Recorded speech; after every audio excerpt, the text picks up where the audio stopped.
لوگوں سے عزتیں تلاش کرتے ہو تو وہ کیا تمہیں عزت دیں گے؟ وہ تو کل اچھا کہتے ہیں، پرسوں برا کہنے لگ جاتے ہیں۔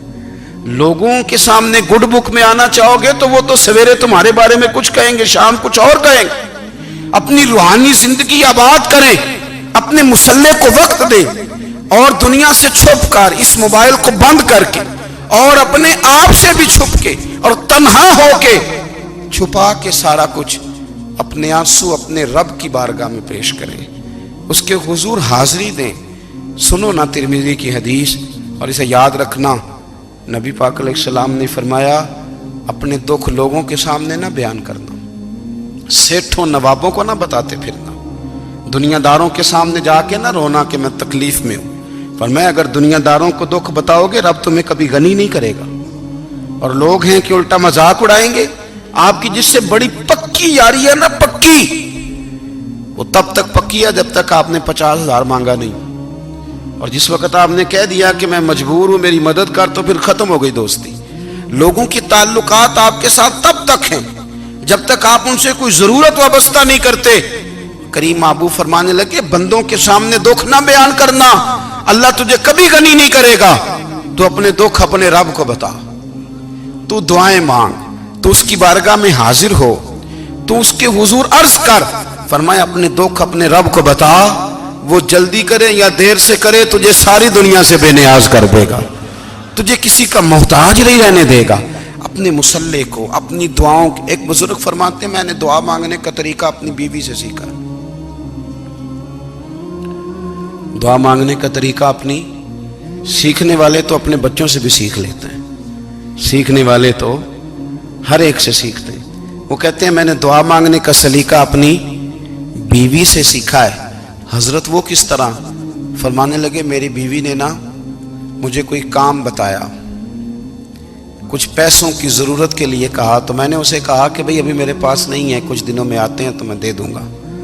عورتوں کی عادت ہوتی ہے وہ بار بار یاد کراتی ہیں، 2-4 دنوں کے بعد پھر اس نے کہا حضرت وہ میں نے کہا تھا کچھ پیسے، میں نے اسے کہا کہ ابھی میرے پاس نہیں ہے، کچھ دنوں میں ملتے ہیں تو میں تمہیں دے دوں گا۔ اس نے کچھ دنوں کے بعد پھر کہا حضور وہ میں نے کچھ پیسے کہے تھے۔ فرماتے میں نے ڈانٹ دیا، میں نے کہا کہ کیا تو روز مجھے شرمندہ کرتی ہے، کہا نا میرے پاس نہیں ہے، ہوں گے تو دے دوں گا، تو روز یاد کراتی ہے۔ فرماتے ہیں اس نے پہلے تو میری ڈانٹ کو سہا، پھر میرے سخت جملوں نے اس کی آنکھوں میں آنسو پیدا کر دیے، پھر اس نے اپنے آنچل میں اپنے اس دکھ کو سمیٹا، اور پھر اس نے ایک جملہ کہا تو میں رو پڑا، اور مجھے اپنے رب سے مانگنے کا طریقہ آ گیا۔ مجھے کہنے لگی حضرت جی آپ نے ڈانٹ دیا میں نے سہ لیا، پر آپ ہی میرے شوہر ہیں، بتائیں نا آپ سے نہ کہوں تو میں کس سے جا کے کہوں۔ فرماتے ہیں میں رو پڑا، اور میں کھل کے رویا، اور میں تڑپ کے رویا، اور پھر میری سسکیاں بند گئیں۔ تو مجھے کہنے لگی آپ کو کیا ہوا؟ میں نے کہا مجھے بھی دعا مانگنی آ گئی ہے، جب میں اسے کہوں گا نا اللہ تو ہی میرا رب ہے، میں تجھ سے نہ کہوں تو میں کس سے جا کے کہوں؟ میں کیوں کسی بندے سے سوال کروں؟ میں کیوں کسی دنیا دار سے کہوں؟ میں تیرے بندوں کا، نیک بندوں کا وسیلہ لے کے، تیرے محبوب کی غلامی لے کے تیری بارگاہ میں آیا، تجھ سے نہ مانگوں تو کس سے مانگوں؟ سمجھ آ گئی ہے؟ جب میں اس رنگ میں مانگوں گا تو پھر رب میرے اوپر بڑا ہی فضل فرمائے گا، وہ میرے اوپر بڑی رحمت کرے گا، وہ میرے لیے آسانیاں کرے گا۔ عزیز دوستو، ہم اس طرح کرنے لگ گئے ہیں کہ ہم نے نا اپنے تعلقات پر اعتماد کرنا شروع کر دیا ہے۔ میرے تعلقات بہت ہیں، ہم نے اپنی دولت پر اعتماد کرنا شروع کر دیا ہے، میرے پاس دولت بہت ہے۔ ہم نے اپنے علم پر، اپنی شہرت پر اعتماد کرنا شروع کر دیا ہے کہ میرے پاس فلاں چیز بہت ہے۔ یاد رکھنا جب بے نیاز اپنی صفت بے نیازی دکھاتا ہے تو بڑی بڑی دولتوں والے مجبور نظر آتے ہیں۔ بھائیو جب انسان کا رشتہ اپنے مالک کے ساتھ ہوتا ہے پھر تو غم بھی کچھ نہیں کہتے، پریشانیاں بھی کچھ نہیں کہتی، پھر تو زندگی صبر والی، پھر تو زندگی توکل والی، پھر تو زندگی بھروسے والی، پھر انسان اپنے آپ کو رسوا نہیں کرتا، دنیا داروں سے امیدیں اس کی ختم ہو جاتی، امیدیں اللہ رسول سے لگا لیتا ہے، مضبوط ہو جاتا ہے، مضبوط، طاقتور ہو جاتا ہے، خوددار ہو جاتا ہے، باوقار باعزت ہو جاتا ہے۔ حضرت بہلول دانا رحمت اللہ علیہ بیٹھے تھے تو ہارون رشید حج کر کے آ رہا تھا، تو رستے میں حضرت شیخ سے ملاقات ہو گئی تو السلام علیکم کے بعد کہنے لگا حضور کوئی حکم ہو تو بتائیے گا. تو حضرت بہلول دانا فرمانے لگے تیرا رب کون ہے؟ اس نے کہا اللہ. تو فرمایا میرا کون ہے؟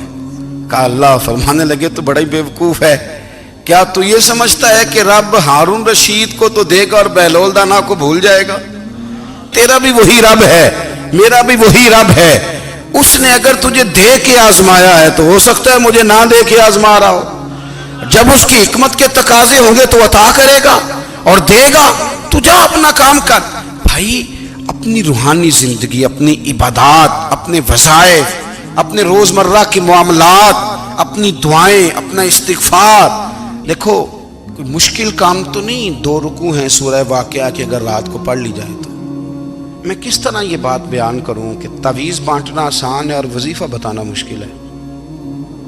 سارا دن تعویذ بانٹیں تو لوگ لینے کو تیار ہیں، اور اگر آپ وظیفہ بتائیں تو کہتے ہیں تو مشکل کام ہے. او خدا کے بندے، اگر آپ کا تعلق قرآن پاک کے ساتھ مضبوط ہو، قرآن پاک کے ساتھ اگر آپ کا رشتہ ہو، لوگ سفارشیں ڈھونڈتے ہیں نا دنیا میں، کوئی تعلق مل جائے تو میرا کام ہو جائے. دنیا میں اتنا مشکل معاملہ ہے، آخرت میں مجھے بتائیے گا کتنا مشکل معاملہ ہوگا. میرے نبی پاک صلی اللہ تعالی علیہ وسلم نے فرمایا جو لوگ سورہ ملک پڑھا کرتے تھے نا، سورہ ملک، یہ سورت ملک قیامت میں ان کی سفارش کرے گی، اور اس طرح کرے گی کہ کہے گی اے اللہ یہاں اس بندے کو جنت میں داخل کر دے یا مجھے قرآن پاک سے علیحدہ کر دے. تو رب فرمائے گا جا اس کا دامن تھام کے اسے جنت تک پہنچایا. آپ بات کو سمجھیں، جب آپ کے تعلقات اپنے معاملات کے ساتھ مضبوط ہوں گے. یہ نبی کریم نے وعدہ کیا ہے کہ تو سورت واقعہ پڑھ تیرے گھر میں فاقہ نہیں آئے گا. حضرت عبداللہ ابن مسعود رضی اللہ تعالیٰ عنہ بیمار تھے تو حضرت عثمان غنی رضی اللہ تعالیٰ عنہ تیمارداری کے لیے تشریف لے گئے اور جا کر کے کہا کہ آپ بڑے بیمار ہیں، آپ کی بیٹیاں زیادہ ہیں، میں چاہتا ہوں کہ خزانے میں سے کچھ مدد کروں. تو سیدنا عبداللہ ابن مسعود رضی اللہ تعالیٰ عنہ اٹھ کے بیٹھ گئے اور کہنے لگے امیر المومنین، اللہ آپ کو میری طرف سے، میری بیٹیوں کی طرف سے بہتر صلہ دے. میری بیٹیوں کو کسی خزانے کی ضرورت نہیں، میں نے انہیں خزانہ دے دیا ہے.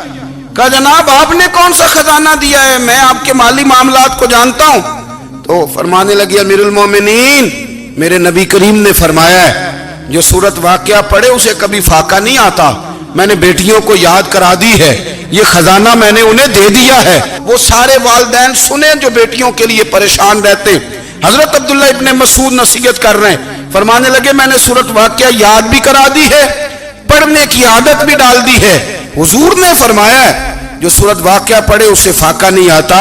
کہنے لگے چاند تو اپنی جگہ چھوڑ سکتا ہے، سورج گر سکتا ہے، تارے ٹوٹ سکتے ہیں، پر مدینے والے رسول کی بات غلط نہیں ہو سکتی.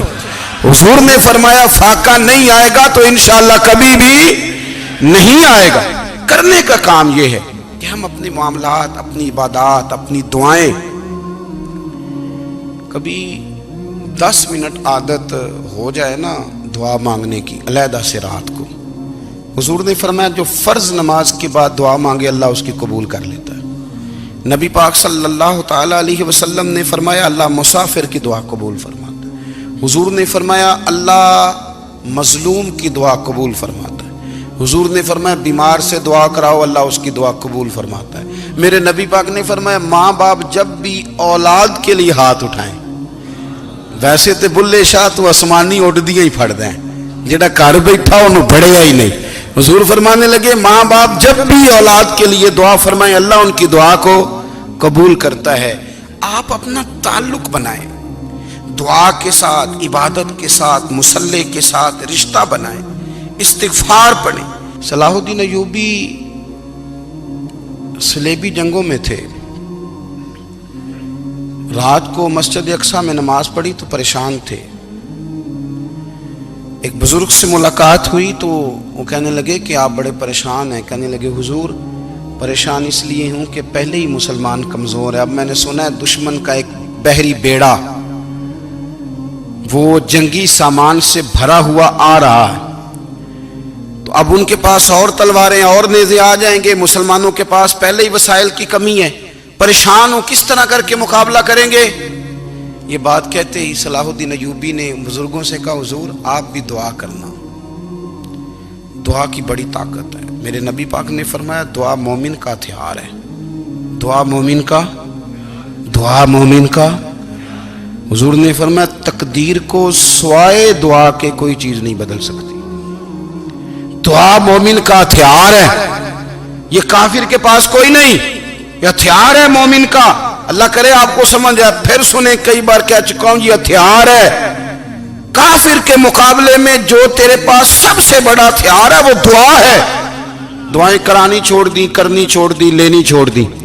حضرت سیدنا انس بن مالک رضی اللہ تعالیٰ عنہ فرمایا کرتے تھے، میں نے وہ رنگ دیکھا ہے جب حضور دعا مانگتے تھے اور حضور کی مقدس آنکھوں میں آنسو بھی ساتھ ہی بہا کرتے تھے، میں نے وہ انداز دیکھا ہے۔ تو صلاح الدین ایوبی بزرگ سے کہنے لگے آپ بھی دعا کیجیے، اور خود رونے لگے اور سر سجدے میں رکھ کے رونے لگے، اور عشاء سے لے کر فجر تک روئے، خوب روئے۔ صبح وہ بزرگ آئے تو صلاح الدین ایوبی کا خوبصورت اور ہنستا ہوا چہرہ دیکھا، کہنے لگے آپ بڑے خوش ہیں، رات تو میں نے بڑے روتے ہوئے دیکھا تھا۔ تو کہنے لگے حضور وہ جو بحری بیڑا آ رہا تھا نا وہ پانی میں ڈوب گیا ہے، اب وہ نہیں آ رہا، ابھی خبر آئی ہے تو میں بڑا خوش ہوں۔ بزرگ کہنے لگے اٹھ سینے سے لگ اور سن ایک بات، وہ بحری بیڑا پانی میں نہیں ڈوبا، وہ تیرے آنسوؤں میں ڈوب گیا ہے۔ وہ جو تو رات رویا ہے نا رب کریم کی بارگاہ میں تو وہ ڈوب گیا ہے۔ حضرت عائشہ صدیقہ رضی اللہ تعالیٰ عنہ فرماتی ہیں ایک عورت تھی اور اسے نبی پاک صلی اللہ تعالیٰ علیہ وسلم نے نا وہ کلمہ پڑھ کے مسلمان ہوئی، مدینہ طیبہ آ گئی تو حضور نے مسجد نبوی شریف میں اس کے لیے مکان، ایک سادہ سا کمرہ ساتھ مسجد کے بنوا دیا، وہیں رہنے لگی۔ اکثر وہ سیدہ طیبہ کے پاس آتی تو حضرت عائشہ صدیقہ رضی اللہ تعالیٰ عنہ فرماتی ہیں وہ بڑی باتیں سناتی اور آخر میں کہتی وہ ہار والا دن بھی بڑا عجیب دن تھا اور میرے رب کی قدرتوں کا دن تھا، وہ بھی بڑا عجیب دن تھا۔